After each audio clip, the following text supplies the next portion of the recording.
तो ये कहानी है द ग्रेट रूलर मू चेन की, जो कि बैटल थ्रू द हेवन के जियावियान और मार्शल यूनिवर्स के लिन डोंग का दोस्त भी है। मू चेन बचपन से एक बहुत बड़ा जीनियस था, जो कि दूसरे कल्टीवेटर्स के हिसाब से बहुत ही जल्दी स्पिरिचुअल लैंड में अपना टेस्ट देने के लिए पहुंचा। लेकिन वहाँ एक घटना की वजह से मू चेन को खून की नदियां बहानी पड़ती है, जो कि वहाँ के रूल्स के खिलाफ था। इसी वजह से वहाँ के गॉड ने मू चेन से उसकी सारी पावर छीन कर उसे दोबारा ह्यूमन वर्ल्ड में भेज दिया था, जहाँ मू चेन अपने प्यार से भी अलग हो जाता है। इस बार मू चेन को ग्रो करने में काफी ज्यादा मुश्किलों का सामना करना पड़ रहा था, लेकिन एक दिन मू चेन को उसकी माँ का छोड़ा हुआ आर्टिफैक्ट मिलता है। जिस स्पिरिचुअल आर्ट को सीखने के बाद बड़े बड़े एल्डर भी मू चेन के सामने अपनी घुटनों पर आ गए थे। अब चलो बिना और ज्यादा टाइम जाया किए इस कहानी को शुरू करते हैं। इस कहानी की शुरुआत स्पिरिचुअल लैंड से हुई, जहाँ पर हम देखते हैं कि मू चेन ने बहुत सारे लोगों को जान से मार दिया था। इतनी बेरहमी से कत्लेआम करने की वजह से वहाँ पर मौजूद गॉड मू चेन से नाराज हो गए थे। वो मू चेन पर गुस्सा करते हुए कहते हैं कि मू चेन, तुमने यहाँ के रूल्स तोड़े, तुमने बहुत सारे बेगुनाह लोगों की जान ली, क्या तुम्हें तुम्हारा जुर्म कबूल है? जिस पर मू चेन गुस्से के साथ कहता है कि जी जुआन को मेरे हवाले कर दो। ये सुनकर वो गॉड गुस्से में आते हुए मू चेन पर लाइटनिंग अटैक से हमला कर देता है, जिस पर हम देखते हैं कि मू चेन को कोई फर्क नहीं पड़ता। यहाँ की सिचुएशन काफी ज्यादा खराब हो चुकी थी। वो गॉड तो मू चेन को जान से मार देना चाहता था, लेकिन तभी अचानक वहाँ पर दूसरा गॉड आ जाता है, जो कि फर्स्ट गॉड को रोकते हुए कहता है कि मू चेन ने ये सब कुछ जानबूझ के नहीं किया, उसका इसके पीछे एक बहुत बड़ा रीजन है, हम उसे यूं बिला वजह जान से नहीं मार सकते। जिस पर वो फर्स्ट गॉडली बीइंग मजबूर होकर फैसला करते हुए कहता है ठीक है, फिर हम मू चेन को स्पिरिचुअल लैंड से एक्सपेल कर देंगे, साथ ही साथ उसकी सारी पावर्स भी छीन ली जाएगी। ये कहते ही वो लोग जजमेंट मिरर का इस्तेमाल करते हुए मू चेन को वापस से मोर्टल रेल में भेजने वाले थे, जहाँ पर हम देखते हैं लुवो ली को।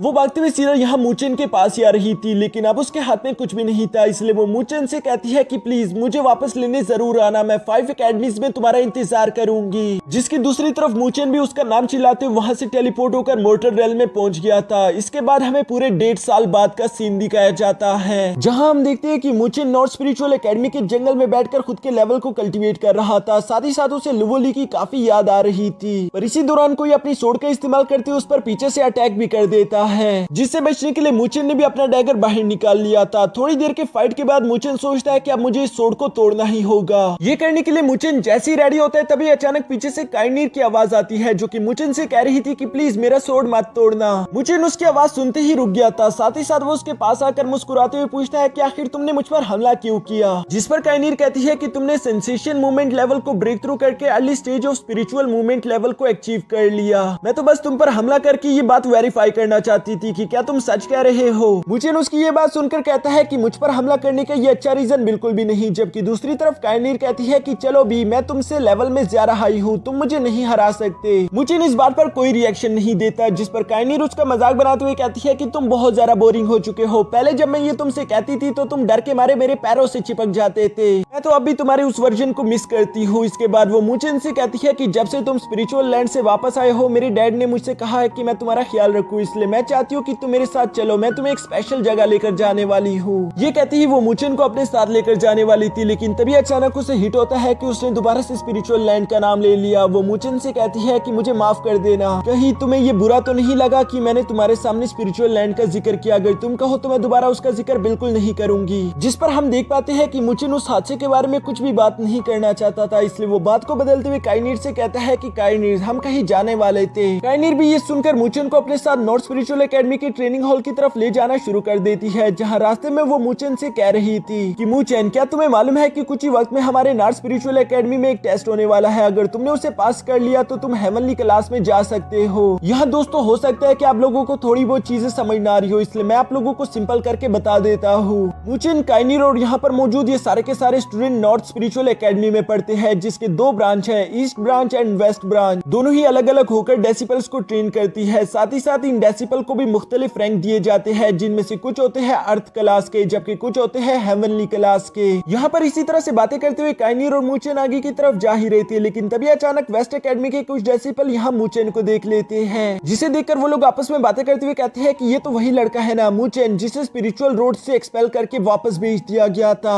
मुझे लगता है कि उन लोगों को भी मालूम हो चुका था कि ये कितना बड़ा निकम्मा है, इसलिए उन लोगों ने इसे लात मार दी थी। यहाँ पर इसी तरह से वो लोग मू चेन का मजाक बना रहे थे, जो बात काइनीर को बिल्कुल भी अच्छी नहीं लगती। वो फौरन से अपना चाबुक निकालकर उन पर भड़कते हुए कहती है कि अगर तुम लोग फाइट ही करना चाहते हो तो सीधा आगे बढ़ो, मुझे ये बिल्कुल भी पसंद नहीं। तुम वेस्ट एकेडमी के स्टूडेंट अपनी ट्रेनिंग पर ध्यान नहीं देते, बस तुम लोगों को सिर्फ बातें बनानी आती है। इसी तरह से काइनीर उन लोगों पर गुस्सा कर रही थी, जिस पर वेस्ट एकेडमी के डेसिबल भी डरते हुए उनसे माफी मांगते हैं, जबकि दूसरी तरफ मूचेन उससे कहता है कि प्लीज शांत हो जाओ काइनीर। दूसरी तरफ हम नॉर्थ स्पिरिचुअल एकेडमी के हेडमास्टर मास्टर जियाओ को भी देखते हैं, जिन्होंने अपने पास ईस्ट एंड वेस्ट एकेडमी के टीचर्स को भी बुला लिया था। वो उनसे कहते हैं कि क्या तुम्हारे डेसिबल आने वाले कंपटीशन के लिए तैयार हैं? मास्टर जी कहते हैं कि हाँ, मेरी वेस्ट एकेडमी पूरी तरीके से तैयार है और हमारी एकेडमी का लुवो यांग तो सबसे ज्यादा पावरफुल भी है। मुझे पूरा यकीन है कि इस कंपटीशन में आप उसकी एबिलिटीज देखकर काफी ज्यादा इंप्रेस हो जाओगे। दूसरी तरफ मास्टर जियाओ एल्डर मू से भी सवाल करते हुए पूछता है कि मूचेन तो तुम्हारे ईस्ट क्लैन में है ना, तो क्या तुम बता सकते हो कि स्पिरिचुअल लैंड से वापस आने के बाद अब उसकी हालत कैसी है? जिस पर एल्डर मू कहते हैं कि मूचेन तो लगातार इंप्रूवमेंट कर रहा है, उसने अपना लेवल भी कल्टीवेट करके early stage of spiritual movement को अचीव कर लिया। साथ ही साथ मुझे पूरा यकीन है कि इस बार वो अर्थ क्लास से हेवनली क्लास में भी प्रमोट हो जाएगा।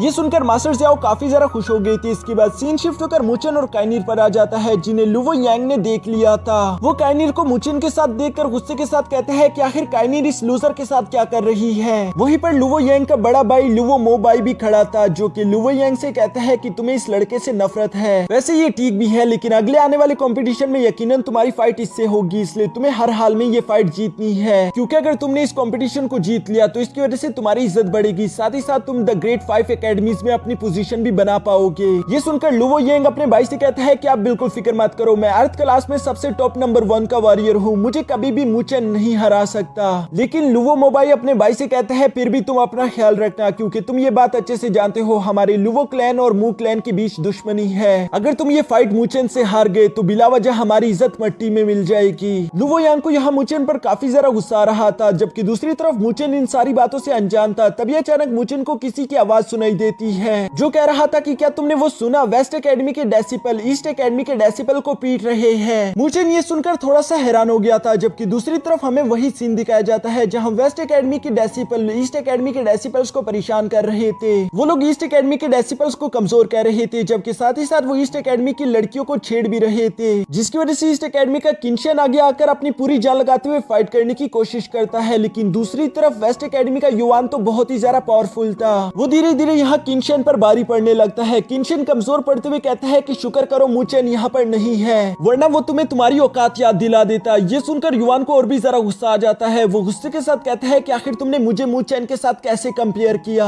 ये कहती है हम देखते हैं कि युवान ने आगे की तरफ जंप करते हुए किनशन पर हमला कर दिया था, जिसे वक्त रहते ही मूचेन वहां पर आकर रोक देता है। मूचेन की यहाँ स्कूल एंट्री के साथ ही वहां पर मौजूद उसके दोस्त काफी ज्यादा खुश हो गए थे, जबकि दूसरी तरफ वेस्ट एकेडमी के डेसिबल कहते हैं कि आखिर तुम यहाँ पर क्या कर रहे हो, क्या तुम्हें अभी भी लगता है कि तुम एक जीनियस हो? स्पिरिचुअल लैंड तक जाने के लिए पूरे 10 साल लगते हैं और तुमने वो मौका गवा दिया। हम तुम जैसे किसी इंसान से बिल्कुल नहीं हार सकते। ये कहती है युवान अपने दोस्तों को लेकर आगे बढ़ते हुए मूचेन पर हमला करना शुरू कर देता है, जिस पर हम देखते हैं कि मूचेन अपनी पावर्स का इस्तेमाल नहीं कर रहा था, वो बस सिंपल मार्शल आर्ट का इस्तेमाल करते हुए उन लोगों को बुरी तरीके से पीट देता है। जिस पर युवान खड़े होकर कहते हैं कि तुम कभी भी मेरे मास्टर लुवो यांग जितने पावरफुल नहीं हो सकते, जब मैं उन्हें ये बात बताऊंगा तो वो तुम्हें पीटने के लिए जरूर आएंगे। ये कहती युवान वहाँ से भागने की कोशिश करने वाला था, लेकिन मूचेन उसके सामने आकर कहता है कि तुम्हें जाने की इतनी भी जल्दी क्या है, पहले मेरे दोस्तों से माफी मांगो। युवान माफी नहीं मांगना चाहता था। वो गुस्सा होते हुए कहता है कि आखिर तुमने सोच भी कैसे लिया, मैं तुमसे डरता नहीं हूँ। ये कहती है युवान ने अपने वेस्ट एकेडमी के एक स्पिरिचुअल आर्ट टेक्निक का इस्तेमाल करते हुए यहाँ मूचेन पर हमला कर दिया था, जिसे मूचेन अपनी ची एनर्जी एक्टिवेट करते हुए बहुत ही आसानी के साथ ब्लॉक कर लेता है। ये देखकर अब युवान पूरी तरीके से घबरा गया था। मूचेन उससे कहता है कि चलो भी अब माफी मांग लो, वरना मेरे पास कोई रास्ता नहीं बचेगा। जिस पर युवान की जान तो हलक तक आ चुकी थी, लेकिन तभी अचानक वहाँ पर लुवो यांग आ जाता है, जो कि मूचेन से कहता है कि शायद तुमने अपनी पावर्स पहले से थोड़ी इंप्रूव कर ली है, लेकिन अभी भी तुम इस काबिल नहीं हुए कि तुम मेरे दोस्तों को यूं चोट पहुंचाओ। दूसरी तरफ युवान तेजी के साथ भागकर लुवो यांग के पास जाते हुए कहता है कि बॉस, इस लड़के ने हमें पीटा, प्लीज आप हमारा बदला लो। जिस पर पहले तो लुवो यांग उस पर गुस्सा करते हुए उसे डांटता है, फिर वो मूचेन से कहता है कि तुमने मेरे दोस्तों को मारा, इसकी तुम्हें एक्सप्लेनेशन देनी चाहिए। जिस पर मूचेन कहता है कि एक्सप्लेनेशन मुझे नहीं बल्कि तुम्हें देनी होगी, क्योंकि तुम्हारे वेस्ट एकेडमी के डेसिबल ने यहाँ आकर मेरी ईस्ट एकेडमी के डेसिबल्स को पीटा। लुवो यांग को यहाँ मूचेन का ये एटीट्यूड बिल्कुल भी अच्छा नहीं लगता, इसलिए वो गुस्से के साथ कहता है कि बस तुम किस्मत से स्पिरिचुअल लैंड तक पहुंचे थे, फिर भी उन लोगों ने तुम्हें लात मार के बाहर निकाल दिया, आखिर तुम्हें इतना गरूर क्यों है। जिस पर मूचेन अपनी ची एनर्जी एक्टिवेट करते हुए कहता है कि अगर तुम देखना ही चाहते हो कि मुझे किस बात का गरूर है तो आगे बढ़ो। जो देखकर लुवो यांग ने भी अपनी स्पिरिचुअल एनर्जी अनलीश कर ली थी और इसके बाद वो तेजी के साथ आगे बढ़ते हुए यहाँ मूचेन पर हमला करने जा रहा था। लेकिन वक्त रहते ही वहाँ एल्डर मु आ जाते हैं, जो कि यहाँ इन दोनों को डांटते हुए कहते हैं कि तुम दोनों आखिर ये क्या कर रहे हो? क्या तुम दोनों जानते नहीं कि बाहर एकेडमी में फाइट करना रूल्स के खिलाफ है? अगर तुम दोनों को एक दूसरे के साथ फाइट ही करनी है तो कॉम्पिटिशन का इंतजार करो। जिस पर लुवो यांग एल्डर मु से